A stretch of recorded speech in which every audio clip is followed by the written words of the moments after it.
Good afternoon, everyone. Today we are going to start the topic order of the reaction. So, what we have done in the previous lecture, that rate of a reaction can be represented as K concentration raised to power n. या फिर अगर किसी particular reaction के लिए मैंने लिखना है, then it will be rate of reaction is equals to K A raised to power alpha B raised to power beta here. ठीक है. अब यहाँ पे जो ऑर्डर था, मैंने उसी दिन बताया था कि ऑर्डर आपके पास क्या होता है, ये जो पावर्स आ रही हैं इनको आप क्या कर सकते हो, प्लस कर सकते हो, and you will get order of the reaction. अब हम अगर आपने डिफाइन करना है तो आप कैसे लिखोगे, order of A reaction can be defined as the sum of powers of concentration terms raised in rate law expression. Rate law expression में जो कंसंट्रेशन टर्म्स हैं उनकी जो पावर्स होती हैं उनको अगर प्लस कर दो, then you will get order of the reaction. And it can be zero, it can be integer and it can be fractional also. ठीक है, तो ऑर्डर ऑफ द रिएक्शन कुछ भी हो सकता है. अब यहां से आपको ना एक चीज और पूछ सकते हैं, एग्जाम्पल. ठीक है, न्यूमेरिकल्स तो आएंगे ऑर्डर से रिलेटेड, वो हम करते हैं, लेकिन नेक्स्ट आपके पास आ जाता है एग्जाम्पल का, कि आपने कोई भी एग्जाम्पल जैसे आपको पूछ लेंगे given example of zero order reaction या फिर given example of first order reaction, तो वो हम डिस्कस कर लेते हैं. तो अभी पहली एग्जाम्पल जो मैं आपको बता रही हूँ, that is decomposition of ammonia.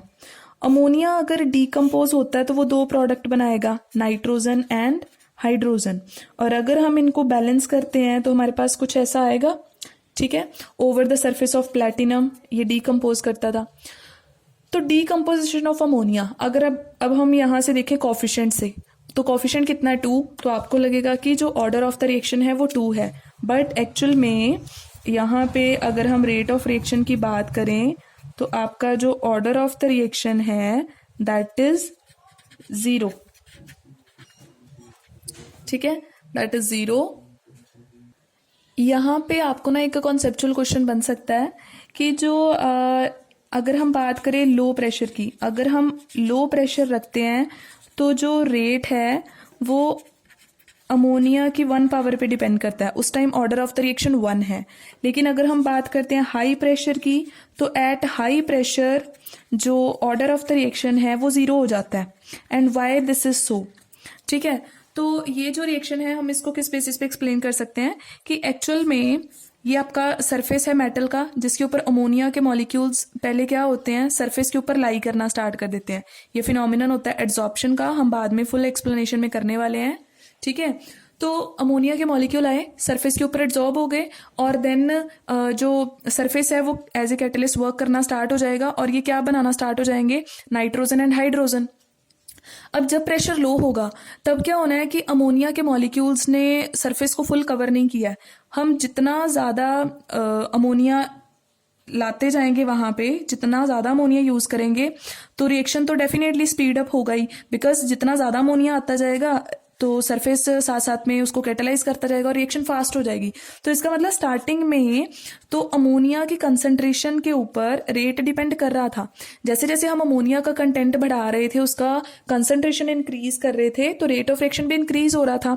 लेकिन बाद में क्या हुआ, जब प्रेशर बहुत हाई कर दिया तो इसका मतलब सारा सरफेस जो है वो अमोनिया के मॉलिक्यूल्स ने ऑलरेडी कवर कर लिया. इतना ज्यादा कवर कर लिया कि अब अगर बाहर से हम फर्दर अमोनिया और ला रहे हैं तो वो अमोनिया लाने का कोई फायदा नहीं हो रहा, बिकॉज सरफेस ऑलरेडी कवर है. रिएक्शन उतनी ही रेट से चलेगा जितना पहले चल रहा था. ठीक है, सो दैट मीन्स कि आप जितना मर्जी अब अमोनिया यूज कर लो, रेट ऑफ रिएक्शन को फर्क ही नहीं पड़ेगा. तो इसका मतलब अमोनिया की कंसंट्रेशन रेट ऑफ रिएक्शन को अफेक्ट ही नहीं कर रही है. That's why the order of the reaction is 0.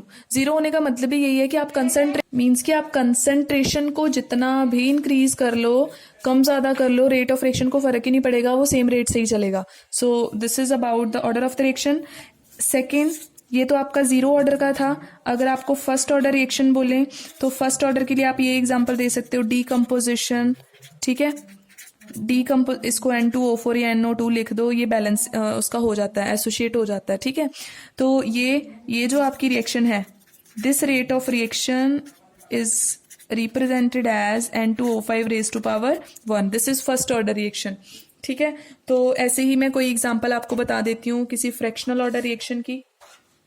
तो आपके पास जो फ्रैक्शनल ऑर्डर रिएक्शन है, ठीक है, फ्रैक्शनल ऑर्डर, तो उसके लिए आप एग्जांपल दे सकते हो, hydrogen and bromine, they react to give HBr, ये 2 आ जाएगा।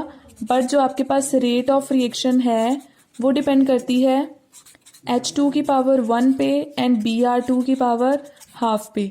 तो टोटल अगर हम ऑर्डर की बात करें तो कितना आ जाएगा, 1 + 1/2, 3/2 here. So this is the example of fractional order reaction. ठीक है, तो ऐसे ही आपके पास जो एग्जाम्पल हैं एटलीस्ट एक एक आपको याद रहनी चाहिए कि हाँ हमने मतलब रखनी है दिमाग में।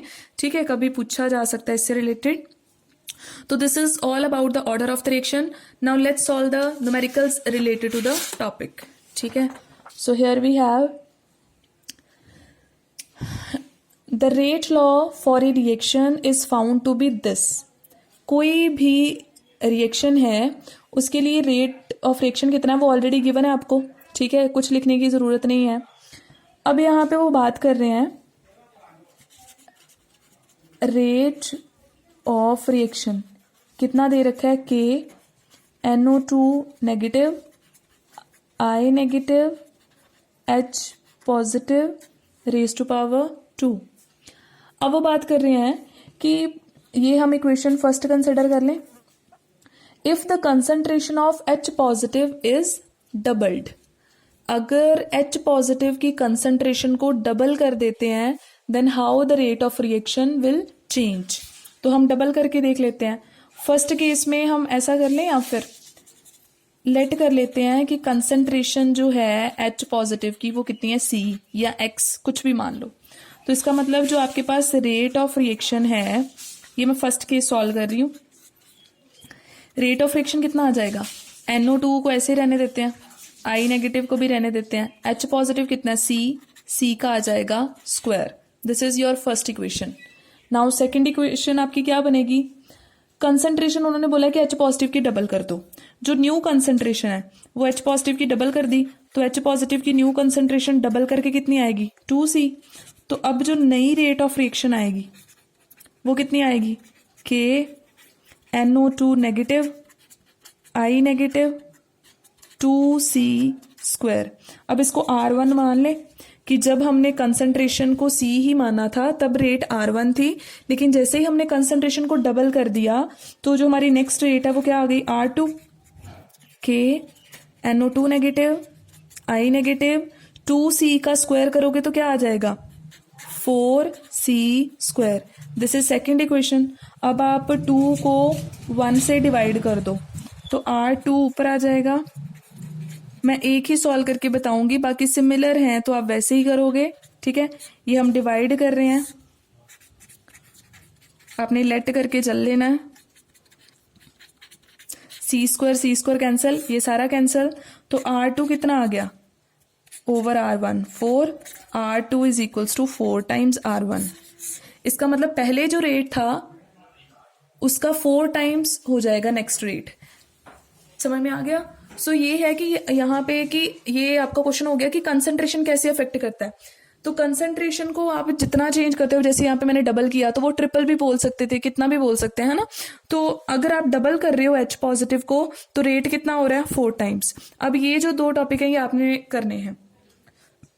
ठीक है, concentration of I negative is halved, I negative को हाफ कर देना, पहले C लेट कर लेना, नेक्स्ट टाइम C/2 लेट कर देना और दोनों को डिवाइड कर देना, आंसर आ जाएगा। नेक्स्ट टाइम क्या बोला है, concentration of NO2 negative, I negative, H positive is tripled. तीनों की कंसंट्रेशन को ट्रिपल कर दिया। पहली बार आप क्या करोगे, तीनों की कंसंट्रेशन को C लेट करोगे, नेक्स्ट टाइम तीनों को ट्रिपल कर देंगे, 3C और सॉल्व करके आप देखना कि जो रेट ऑफ द रिएक्शन है वो कितना आएगा। तो इस टाइप के भी आपको न्यूमेरिकल आ सकते हैं कि कंसंट्रेशन इतना वेरी कर रहा है तो रेट कितना चेंज हो जाएगा, या फिर आपको बोल दें कि किसी रिएक्शन के लिए रेट जो है वो पहले से 8 टाइम्स हो गया है तो ऑर्डर ऑफ द रिएक्शन कितना होगा। ठीक है, तो ऐसा मैंने वैसे न्यूमेरिकल लिखा नहीं है, चलो मैं करवा देती हूँ। ओके, अब जैसे मान लो आपके पास यहाँ पे है order of the reaction, calculate order of the reaction and units of rate constant. तो यहाँ पे आप कैसे कैलकुलेट करोगे, आपको एक्सप्रेशन ऑलरेडी दे रखा है, तो ऑर्डर कैसे फाइंड करना है। ऑर्डर तो इजी है, हाफ पावर ये हो गई, 3/2 वो हो गई, तो आपका सेकेंड ऑर्डर रिएक्शन आ जाएगी। देन और क्या बताना है, यूनिट्स ऑफ रेट कांस्टेंट। तो अगर हमने के यूनिट्स बताने हैं तो के यूनिट्स का फॉर्मूला क्या था, rate of reaction upon concentration raise to power n। Rate of reaction के क्या यूनिट्स होते हैं, मोल पर लीटर पर सेकेंड, और कंसंट्रेशन के क्या होते हैं, मोल पर लीटर। ऑर्डर कितना है 2, तो यहाँ पे मैं 2 लिख रही हूँ। देन आफ्टर दैट फर्दर हम इसको सॉल्व करेंगे, मोल टू लीटर -2, तो ये जब डिवाइड इसको ऐसे कर देते हैं 1 रह गया, तो मोल कितना आ जाएगा, ऊपर जाके पावर -1 हो जाएगी, लीटर की पॉजिटिव हो जाएगी एंड सेकेंड वही रहेगा। So mole inverse, litre, second inverse, these are the units of rate constant. अब क्वेश्चन ये था कि मैंने आपको बोला है कि सपोज आपको कुछ ऑर्डर फाइंड करने के लिए बोल देते हैं, वैसा मैंने न्यूमेरिकल नहीं लिखा तो वो मैं लिख रही हूँ। If upon doubling the concentration of reactant, rate of reaction becomes 8 times, then what is the order of reaction, what is the order of reaction। अब आपको ऐसा क्वेश्चन भी आ सकता है, तो यहाँ पे ये बोला है कि कंसंट्रेशन को डबल कर दिया और रेट ऑफ रिएक्शन 8 टाइम्स हो गई, तो बताओ ऑर्डर ऑफ रिएक्शन कितना था। तो आप क्या लिखोगे कि जो रेट ऑफ रिएक्शन है वो हमेशा कितना होता है, K and concentration raise to power n। First time के लिए लेट कर लो, रेट कितनी थी आपकी R1 एंड कंसंट्रेशन कितनी थी आपकी, रेट जो है आपकी, अच्छा R1 मान लो या R ही कंसिडर कर लो, और कंसंट्रेशन कितनी थी C, तो आपके पास इक्वेशन क्या बनेगी, R is equals to K C raise to power n, first equation. अब हमने नेक्स्ट टाइम क्या कर दिया, जो रेट है वो 8 टाइम्स हो गई और जो कंसंट्रेशन है उसको हमने डबल कर दिया, तो इक्वेशन क्या आ जाएगी, 8R इज इक्वल्स टू के 2C raise to power n, ये आपकी आ जाएगी सेकेंड इक्वेशन। अब आप क्या करोगे, 2 को 1 के साथ डिवाइड कर दोगे, जैसे ही डिवाइड करोगे तो आपके पास आ जाएगा 8R, इधर R, K 2C raise to power n, K C raise to power n, R cancel, K cancel. अच्छा, इसको हम ऐसे लिख सकते हैं 2 की पावर n एंड C की पावर n, दोनों की पावर है और नीचे सिर्फ C की पावर थी, ये भी कट गया, तो यहां से 8 किसके इक्वल आ रहा है, 8 आपका आ जाएगा सॉल्व करके 2 की पावर n, तो 8 को लिख सकते हो 2 रेज टू पावर 3, ठीक है, और यहाँ पे 2 raise to power n, base same है तो पावर्स भी क्या होती है, सेम, तो इसका मतलब n कितना आ गया आपका 3, that means it is a third order reaction. Clear हो गया, तो इस काइंड का भी आपको न्यूमेरिकल आ सकता है रिलेटेड टू द ऑर्डर। यहाँ तक होप क्लियर है आपको। तो ये तो था फुल की आपका ऑर्डर ऑफ द रिएक्शन जो है वो क्या हो सकता है। अब नेक्स्ट जो आपने टर्म पढ़नी है ऑर्डर जैसी ही होती है almost, that is molecularity, molecularity of reaction. Order जो है वो तो हम एक्सपेरिमेंटली हर रिएक्शन को ऑब्जर्व करते हैं, वो हम कभी भी थ्योरेटिकली कैलकुलेट नहीं कर सकते हैं, है ना। लेकिन जो मॉलिक्यूलरिटी ऑफ द रिएक्शन है ना, ये आपका एक थ्योरेटिकल कॉन्सेप्ट है, क्योंकि ये एक थ्योरी से डिराइव्ड है and the theory is collision theory. ठीक है, इसका जो हम वो करेंगे एक्सप्लेनेशन वो बाद में आएगा। अब एज पर दिस थ्योरी आपके पास क्या है, जो रिजल्ट है, ये थ्योरी के अकॉर्डिंगली जब भी रिएक्टेंट से प्रोडक्ट बनता है तो वो थ्रू कोलिजन्स बनता है। रिएक्टेंट के जो एटम्स हैं या जो मॉलिक्यूल्स हैं वो क्या करते हैं, आपस में पहले कोलाइड करते हैं। जब वो कोलाइड करेंगे एक दूसरे से तो कोलिजन के बाद डिसाइड होता है कि प्रोडक्ट बनेगा या फिर नहीं बनेगा। ठीक है, सो this is about the collision theory. बाद में हम एक्सप्लेनेशन में इसको करेंगे, ठीक है, क्या क्या फैक्टर्स होते हैं। तो ये इतना सा आप याद रख लो। अब क्वेश्चन ये है कि मॉलिक्यूलरिटी यहाँ पे क्या है, व्हाट इज इट।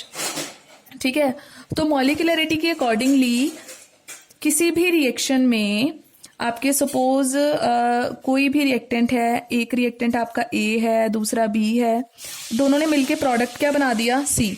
तो प्रोडक्ट तभी बना होगा जब दोनों आपस में क्या करे होंगे, कोलाइड। तो कोलिजन कितनों के बीच में हो रहा है, दो रिएक्टेंट के बीच में, तो मॉलिक्यूलरिटी भी कितनी होगी, 2। अगर 3 रिएक्टेंट मॉलिक्यूल्स एक साथ कोलाइड करके प्रोडक्ट बना रहे हैं तो मॉलिक्यूलरिटी ऑफ द रिएक्शन कितना होगा, 3। ठीक है, तो अगर एक ही मॉलिक्यूल इटसेल्फ ही कोलिजन करते जा रहा है अपने अदर आइटम्स के साथ तो मॉलिक्यूलरिटी ऑफ द रिएक्शन कितना होगा, 1। तो इसका मतलब मॉलिक्यूलरिटी बेसिकली है क्या, अकॉर्डिंग टू कोलिजन थ्योरी जो मॉलिक्यूलरिटी है it is the number of reactant molecules colliding with each other to form a product. ठीक है, एंड साइमल्टेनियस कोलिजन होना चाहिए, ये नहीं 2 रिएक्टेंट का पहले कोलिजन हो गया तीसरा वाला बाद में कोलाइड कर रहा है, नो। ठीक है, तो सारे जितने भी रिएक्टेंट रिएक्शन में हैं वो सारे अगर एक टाइम पे कोलाइड करेंगे और प्रोडक्ट बनेगा that will be the molecularity. तो यहाँ पे डेफिनेशन क्या आ जाएगी, it is defined as the number of reactant molecules colliding simultaneously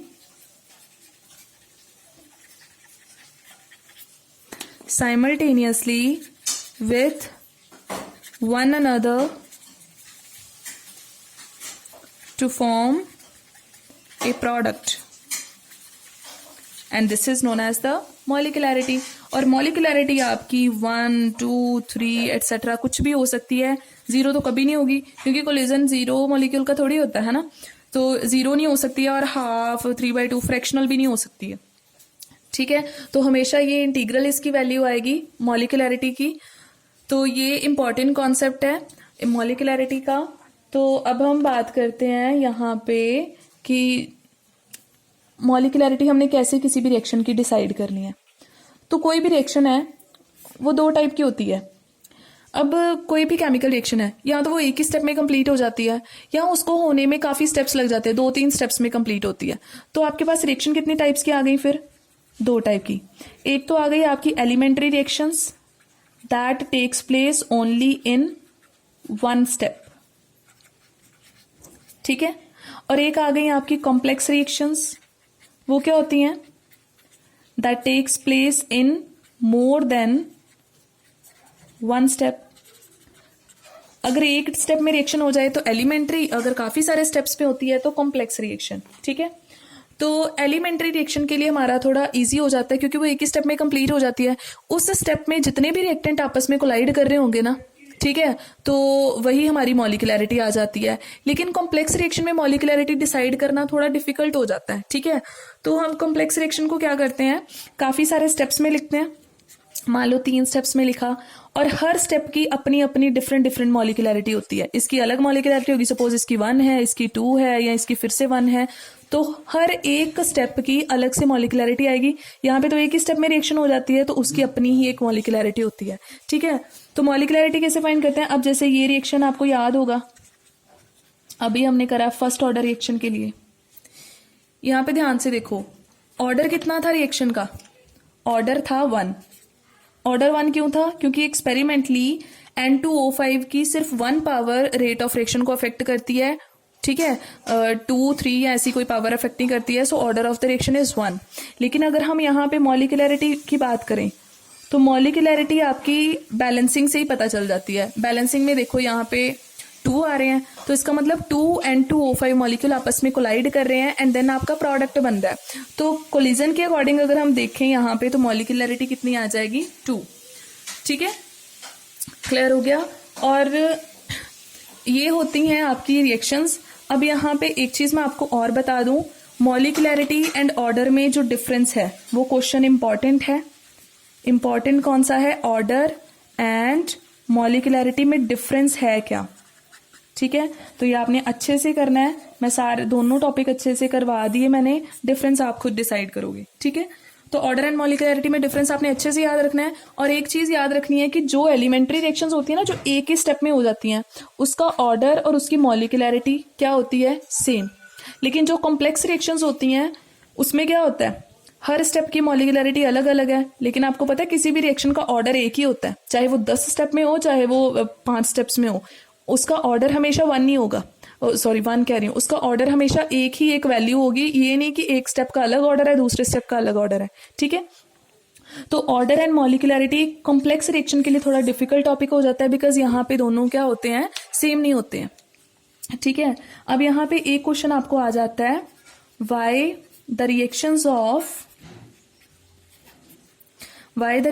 of high molecularity are rare.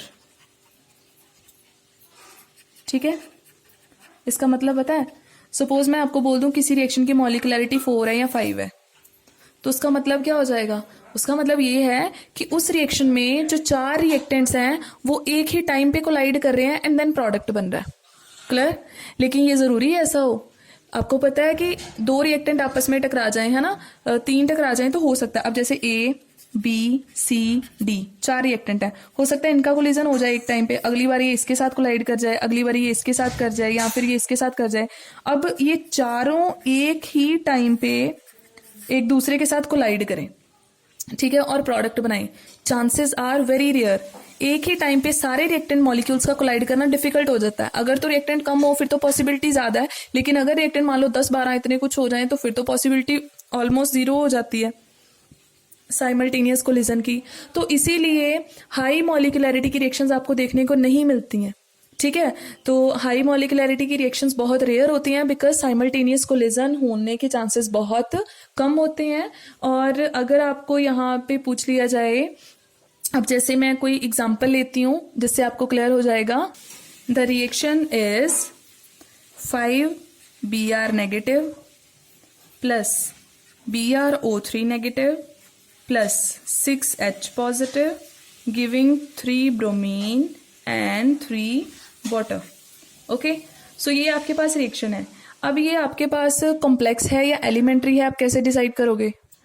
अब यहाँ पे देखो, अगर हम देखें कि इसकी मॉलिक्यूलैरिटी कितनी है, मैं आपसे पूछूं, है ना, मॉलिक्यूलैरिटी कितनी है, तो आप क्या देखोगे, 5 रिएक्टेंट ये हो गए, 1 ये हो गया 6 और 6 ये 12, तो इसका मतलब इसकी मॉलिक्यूलैरिटी 12 है। तो मॉलिक्यूलैरिटी 12 होने का मतलब पता है कि इसके 12 के 12 जो रिएक्टेंट मॉलिक्यूल्स हैं वो एक ही टाइम पे क्या करेंगे, कोलाइड करेंगे एंड देन प्रोडक्ट होगा। तो ये चांसेस बिल्कुल नहीं है। तो इसका मतलब ये आपकी एक कॉम्प्लेक्स रिएक्शन है, जो इसका मतलब एक ही स्टेप में नहीं होती होगी। एक ही स्टेप में 12 का आपस में कोलाइड करके product banana is not possible, है ना। तो इसका मतलब ये कॉम्प्लेक्स रिएक्शन है, ये काफी ज्यादा स्टेप्स में होती होगी, मोर देन 1 स्टेप में होती होगी। और एक चीज और बता दूं, ये जो हम किसी भी कॉम्प्लेक्स रिएक्शन के बहुत सारे स्टेप्स लिखते हैं ना, हर एक स्टेप को हम एलिमेंट्री रिएक्शन बोल सकते हैं, क्योंकि हर एक स्टेप अपने आप में खुद में एक कंप्लीट स्टेप है और उसकी अपनी एक मॉलिक्यूलैरिटी होती है। ठीक है, तो इसका मतलब ये भी रिएक्शन एक कॉम्प्लेक्स है जो काफी सारे स्टेप्स में हो रही है, और उसी अकॉर्डिंग उसका जो ऑर्डर है वो अलग आएगा और हर स्टेप की मॉलिक्यूलैरिटी भी अलग अलग आएगी। क्लियर। तो इसीलिए हाई मॉलिक्यूलैरिटी की जो रिएक्शंस हैं वो बहुत रेयर होती हैं। ठीक है, तो नेक्स्ट टाइम हम डिस्कस करेंगे कि मॉलिक्यूलैरिटी किसी कॉम्प्लेक्स रिएक्शन को हम कैसे स्टेप वाइज लिख सकते हैं, ठीक है, मैकेनिज्म क्या होता है, एंड उससे रिलेटेड न्यूमेरिकल की हम ऑर्डर कैसे डिसाइड कर सकते हैं। ठीक है, यहाँ तक आप कर लेना, ये क्वेश्चंस ध्यान में रखना जो मैं बता रही हूँ। Okay, bye bye, thank you.